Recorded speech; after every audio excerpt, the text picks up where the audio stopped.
Costco Revenge, by user Mercups. I wasn't there, but my mom told me this story.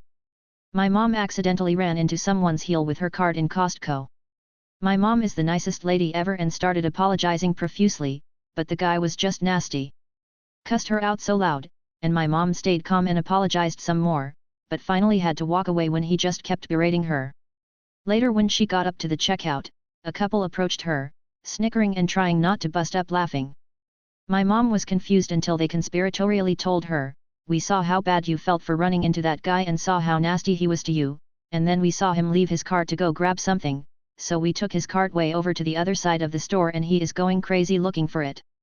My mom, despite being the nicest lady ever, nearly died laughing. Idiot Neighbor Eavesdrops and I Win, by user Clabancha. My neighbor is an idiot and we have been having issues with her from the start. 6-hour relentless dog barking 4 days a week for years, yelling at me for stealing water flowing downhill, dead rabbit on the doorstep, the usual property line arguments, emptying her toxic hot tub onto our property, lying by the hedges to spy on us, parties, noise, etc., ad nauseam. Just run-of-the-mill bad neighbor stuff. Eventually we built a giant fence and it has kept the bull crap to a minimum. Both yards have plenty of mature trees. We have 3 maples over 150 YRS old and a nearly 100 YR old birch, a 12-foot cedar hedge. Add that to the giant fence and daylight is at a minimum in our backyard in the summer. Idiot Neighbor had 2-century-old trees and a very mature mulberry tree that hung over the fence in the only area that enjoys direct sunlight. Now, this part is entirely our fault. One spring we built a patio there, with light gray stone. The mulberry tree has dark purple fruit and hers is extremely prolific. The week construction was finished was the week the berries ripened and began to drop in the slightest breeze. Sitting out there for any length of time and you would be pelted with berries leaving purple stains like you were shot with a paintball, and sweeping a path was the only way to not step on them. If this only lasted for a few weeks it would be tolerable, but mulberries are in season all summer. The amount of birds that feasted on the fruit and promptly deposited bright purple bird shit on everything we owned outside was unbelievable. Purple bird shit drip dried everywhere on the patio and beyond. We started putting tarps over the entire patio to collect the bird dung coated berries and emptying them into a bucket every time we wanted to use the patio. Remembering our neighbor's penchant for eavesdropping, I began to talk about mulberry wine. About how good my mulberry wine was and how this year's bumper crop of mulberries was going to make so much wine and how we were going to go on vacation with all the money I was making from selling my mulberry moonshine. Visitors joined in the act, claiming they could not wait for their allotment of my fabulous mulberry wine and offering bribes to be moved up the list. I do not make mulberry wine, never have, and would not start with mulberry bird poop wine. One rainy early summer night I heard and felt a tremendous crash. I ran into the backyard. The largest limb from the mulberry tree was lying in my backyard. A chainsaw was sputtering on the other side of my giant fence. The mulberry tree was coming down, at night, in a rainstorm, more evidence of her idiocy. There was a bit of yelling back and forth through the fence, me about her being a dangerous moron and her to me about having a nice vacation without having mulberry wine to sell. She continued to cut down the whole tree instead of just the limbs hanging over our property. I laughed myself into the house, not quite believing my ruse worked so well and revenge was finally mine, but that poor tree died needlessly. Barely a month later a viscous storm blew through our area, splitting one of her mature trees in half and damaging the other so badly it had to be removed. Now the idiot has no trees, but all mine are still standing. Going to obsessively stare at me from your car? Big mistake, pal, by user Anonmiowish. So I drive my wife to a clothing store, and while she is shopping, I wait in the car.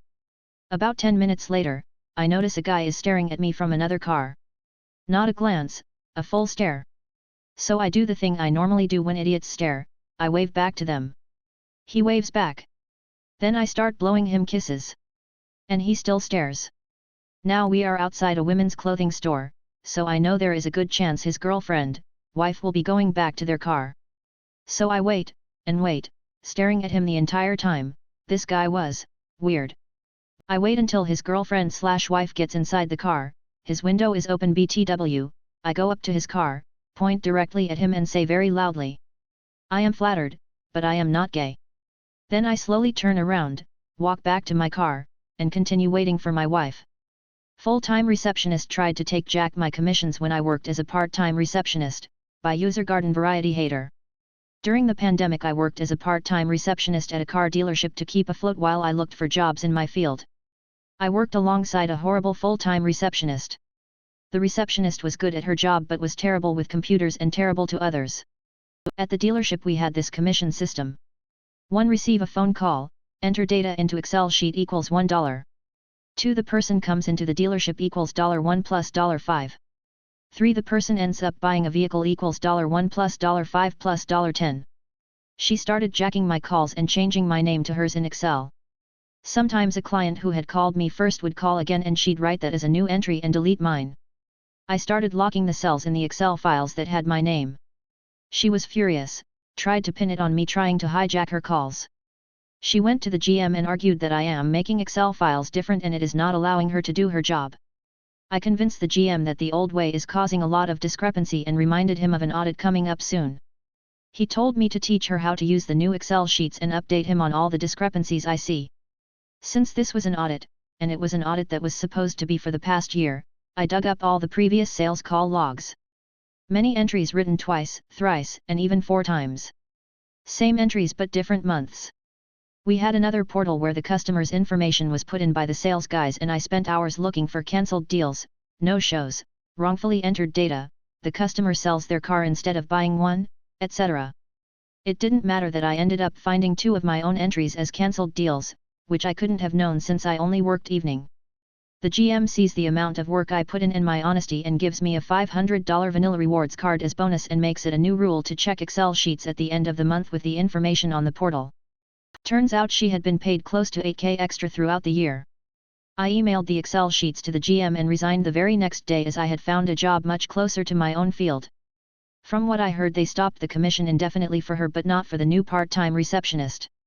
I put in a password on the Excel sheet before I left. The password you enter each time you open the Excel file is call stealer. Denied rude customer their sugar fix, by user Raven12177. This is super tiny petty revenge but us measly workers at McDonald's can only do so much without getting into trouble. Yesterday, a young lady ordered 3 frozen Coke and a soft serve cone. The new guy was taking her order and asked her to repeat herself, for she spoke very quickly.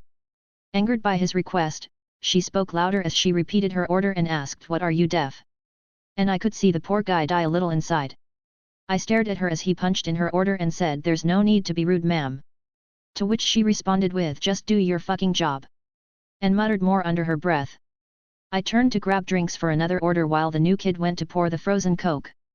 Alas, the frozen machine poured out liquid rather than ice and he quietly lamented, "Oh no," and looked to me sadly. I don't want to deal with her. I smiled and handed him the drinks from my order. "I got this, don't worry," and quickly filled 3 large cups with frozen Coke 0 sugar. Then made the ice cream and gave the rude woman her order. Wishing her a pleasant day. I only wish there was a way to make sugar-free soft serve for rude customers, but at least she got sugar-free frozen Coke. I hope it tasted off. Wow, this blew up. Thank you for the gold, and I feel like I need to add a detail. While I was busy, the lady turned to another colleague who was trying to keep her from escalating her abuse to us and told him she would suck his balls. Offered a blowjob. I don't know if that is a part of the hypoglycemic attack or low blood sugar levels many of you have written about. But that struck me as sexual harassment or at the very least, inappropriate behavior. I'm more than happy to admit that I'm a jerk for swapping the drinks. If this was a case of being in a diabetic low, then I would be the first to apologize. If not, insert evil laugh here. Considering that I've seen her around and she has been awful every time. Well, pretty sure she's just an asshole. But hey, this is the internet. Fire away. I get insulted way worse at work than what any of you can DM me about.